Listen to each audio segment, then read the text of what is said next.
is brought to you by Dashlane. Never forget another password and keep all your credentials secure by signing up for a free account today. The heavens opening. An intense heat blast smashes through the city and a gigantic mushroom cloud slowly rises. Cars swerve from the roads amid the screams of fear, panic, and pain. And that's only if you have enough time to see the spectacle before being blasted off the face of the earth. It's an apocalyptic image, alright, but would a nuclear blast really spell the end of the world? Are there any steps that we could take in advance to avoid frying as the nuclear device is detonated in our home city? That's what we'll find out in this episode of the infographic show, How to Survive Nuclear Fallout. The debate on whether or not we could survive a nuclear war is still wide open, but one thing is for sure. The weapons are getting darn right nastier. The nuclear warheads that the world has at its disposal right now are hundreds of times more deadly than the bombs dropped on Hiroshima and Nagasaki at the end of the Second World War. We have no clear picture of the catastrophic effect of all of these weapons being detonated at the same time. And that's what is likely to happen in the event of a nuclear conflict. One thing that's for sure is that those who are able to survive a massive nuclear attack would be those who have mentally and logistically prepared for such an event. So grab a pencil and a notebook and jot down how to best survive should this tragic event ever occur. When the blast happens, you want to be indoors, or preferably in the depths of a nuclear fallout bunker for at least 48 hours. But in reality, it will only be the president, the very rich, and the political elite who will be safely tucked away underground. You can fully supply your premises to make sure you won't be having to pop out to the shops for a loaf of bread during that critical 48-hour fallout period. Be smart by supplying your home with lots of canned food. A good supply of fresh bottled water is also essential. You'll need 1 gallon of fresh water per person per day. You will do well to have an old wireless radio powered by batteries to keep up to date with events. A whistle for communicating across distance is super handy, and a cell phone with a solar charger is brilliant. For those of you planning ahead, you'll want to keep in stock a basic first aid kit, a medical instruction book, and a supply of required prescription medications. You'll also need a flashlight with batteries and a map and compass for navigating your escape.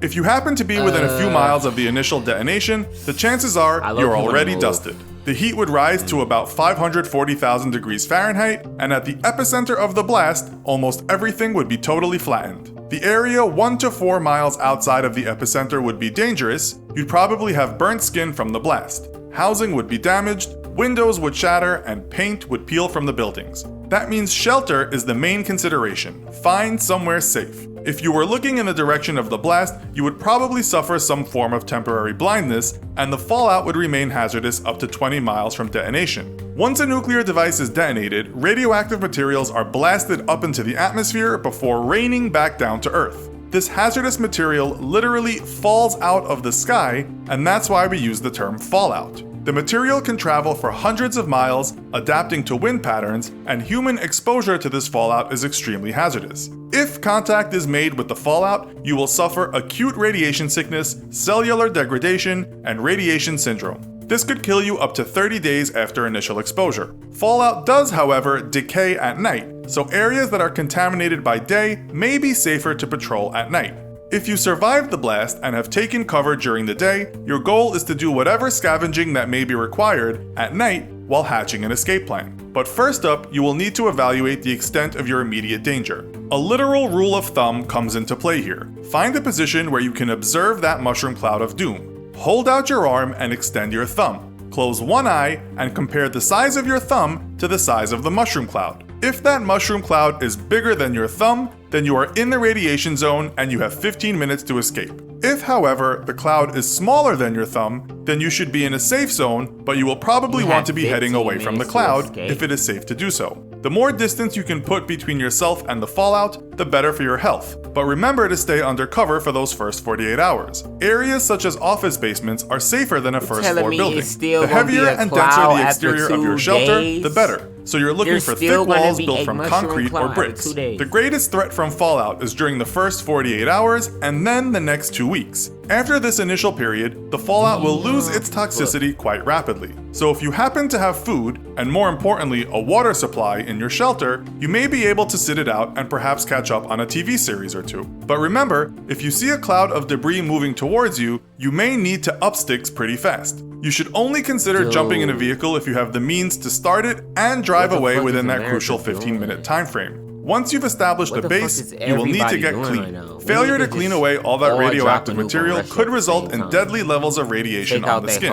If you are with a group, instruct everyone who was exposed to remove their clothing, put the radioactive garments in a plastic bag, tie the end, and place it as far away as possible. Use running water to wash the body with lots of soap and water, blow your nose, and make sure you clean behind those ears. You will need to find new clothing for you and your party. You will also need to attend to those radiation and thermal burns known as beta burns. If the skin has blistered, immerse yourself in cold water, and then cover the area with a sterile compress or Vaseline.